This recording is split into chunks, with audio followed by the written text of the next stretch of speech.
everybody. Hi guys. Hi. For those that don't know me, my name is Shannon Eldrith. I'm Carly Eldrith. I'm Paige Eldrith. We were asked by my niece, Ashley Huey, and I hope I get this title right. She is the 4-H educator for the Ohio State Extension Office. And she had asked us that in this time where people, you know, we have to keep our social distance. I mean, these are my kids, so we're together all the time.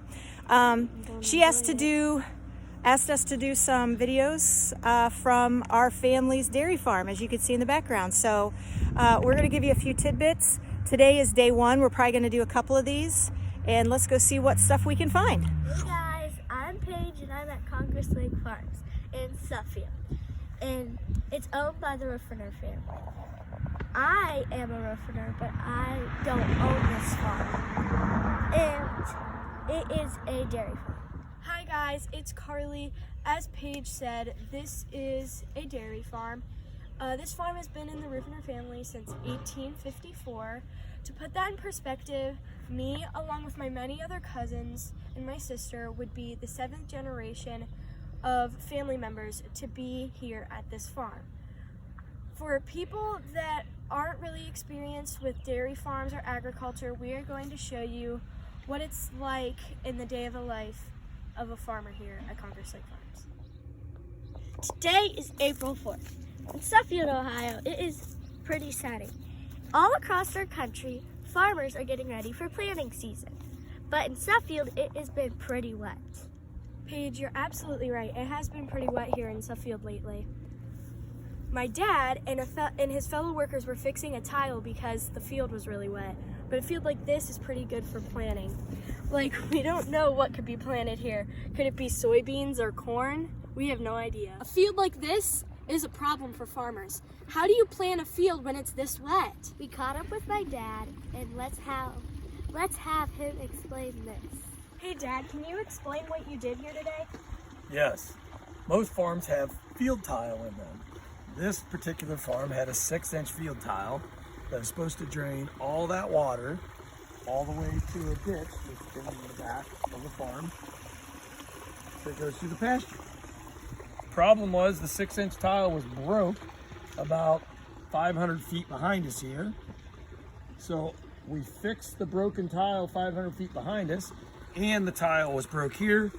We fixed the one back there, and I dug it up and found it here. Now all this water is going through a 6-inch tile and will drain this. And drainage is probably the most important thing for a farm field. Hey guys, we're back here at the farm. My dad is leaving to go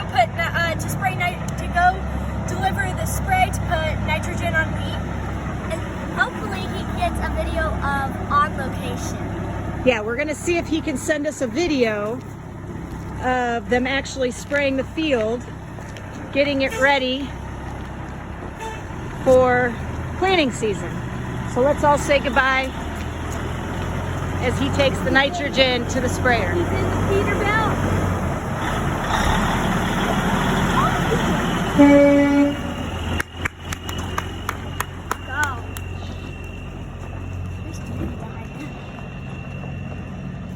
Hey guys, behind me is our feeder guy. We call him Toopy. He's filling up the wagon with food to feed the cows. So what he does is he fills that up and then he goes over there and dumps it for the cows to eat.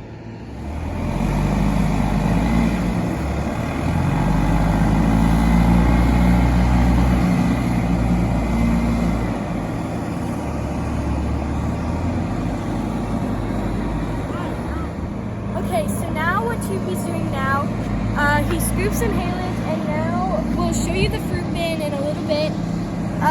There's a bin with fruit in it that Toopy will scoop up and mix in with the haylage, and then so the cows are getting fruit, nutrients from the fruit and from the haylage.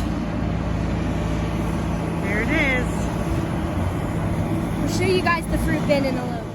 Okay guys, we are going to give them a little bit of education. Paige, can you tell everybody what's this big pile that's behind you? This is a pile of silage. Of silage, of corn silage, right? So we told everybody in the beginning that the field that we first showed you, we told you guys that that was going to be planted into corn. Okay, Carly, I'm going to show this big pile over here. Oops. What is that big pile way back in the background over there? This is haylage. That is haylage.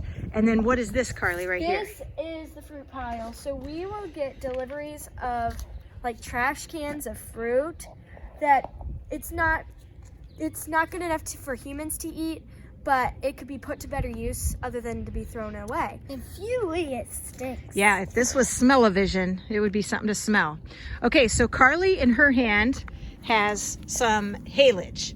So what they would do is the farmers will plant a field of hay, and then when it comes harvest time, they will go chop the hay and make it into haylage, which looks just like this, and then it'll get it put into a huge pile, this huge pile right back here, and it'll get there's more silage than haylage. And then this over here is corn silage, and if you look really close, you can see a little bit of corn mixed in there. There's a piece. Yeah, there's some corn. There's all types of stuff in there. Yep. Paige's Pringles are in the picture. I dropped my haylage. Okay, so what's going to happen is the farmers will, yeah, you can drop it. The farmers will make a pile of corn silage and haylage. And what Tupi did is, and sorry we didn't get to show you him feeding. He actually took the feed to another farm down the road. But he mixes in this fruit with some corn silage, some haylage, whatever group of, whatever cows he's taking it to. He just took it to, he used haylage and he took fruit. And I would say it's about 75% was haylage and then 25% yeah, a few scoops of this. It's like a recipe. He could scoop in some other stuff. Maybe, a certain age of cow needs a little bit more nutrients than others for some reason. Maybe he might put some extra additives or something in there that maybe that group of cows needs. But not only are they farming to put stuff in the grocery store, but they're also farming to put stuff to feed the cows. Yep. So let's go take a look at some cows, girls. So where I am right now is I'm actually in a bigger barn, but this is the section that actually has my 4-H cow in it. Can't see my 4-H cow, but It's right there. right here. Where's she at? There she is. That's her right Come there. to the front. There you go, up in center. And actually this time of year, well, probably in about a month, but it's the nice days, we've actually come up and we halted her and we tied her up for a little bit, tried to walk her, but it takes a while, huh, Paige? Yeah. Here, I want to show them something. So this is the feed that the normal little cows will get, but for 4-H, they will be fed haylage because we want them to look dairy-like. Well, they'll be fed hay. They will be fed hay so that they have a dairy-like body for the show ring. So do we want them fat or do we want them to look skinny? We want them to look skinny, but not too skinny, because if they're too skinny, it looks really bad. Right. All right, let's go see some bigger cows. Here we are at the breeding barn. These cows have either been bred or are getting ready to be bred. Wait, what was that? Our correspondent, my dad, has some live action of them spraying the field. Cut to the video.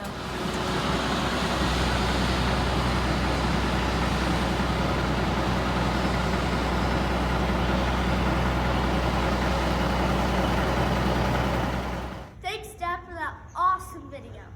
Now, to end the video, I'm going to show you the big cows. These cows is where you get your milk. For your cereal, for your oatmeal. So, when they're ready to get milk, they go to the parlor and they get milked. So, these are big cows that get milked. On to Carmen. I know we jumped around a lot from bits and pieces of the farm, but we have another video coming next week. Stay tuned because that will be all about cows and a little bit about milking. Thank you guys all for watching. Have a good day Bye. and stay healthy.